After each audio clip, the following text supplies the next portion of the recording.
నమస్తే అండి. వేమన శతకంలో 18వ పద్యం నేర్చుకుందాం.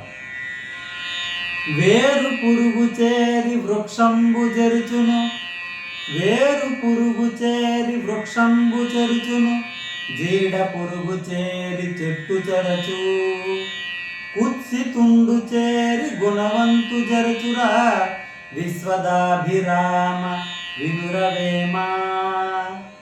ఈ పద్యం యొక్క భావం చెప్పుకుందాం. వేరు పురుగు, ఒక చెట్టుకి వృక్షం యొక్క వేరుకి పురుగు పట్టింది అనుకోండి, ఆ వేరు కుళ్ళిపోయి మొత్తం చెట్టు కూడాను నాశనం అయిపోతుంది. అదే పురుగు చీడ పురుగు అంటే ఏంటి? ఆ చెట్టు యొక్క ఆకులకి కొమ్మలకి పడుతుంది అనుకోండి, ఆ ఆకుల యొక్క రసము పీల్చేసి పువ్వులు కాయలు పండ్లు అవ్వకుండా చేసేస్తుంది. అలాగే కుత్సితుండు అంటే చెడ్డవాడితో చేరడం వలన మంచివాడు కూడాను చెడిపోతాడు అని పద్యం యొక్క భావము. పద్యము మరొకసారి చెప్పుకుందాం.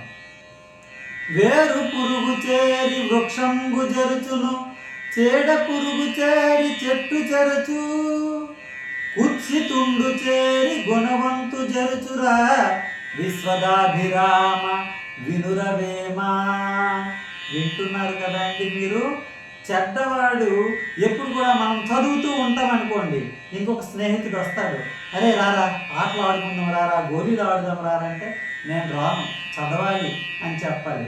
అదే పెద్దవారు అనుకోండి, మనకి ఏదైనా పని ఉన్నప్పుడు ఇంకొకటి వస్తాడు, ఒరే రారా అక్కడికి వెళ్ళి సీసా ఉంది అని అంటాడు.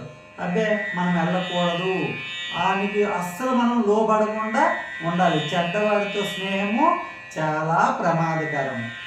మీరు చెడ్డవారికి దూరంగా ఉంటారని ఆశిస్తూ మీ దుర్యోధన మాస్టర్.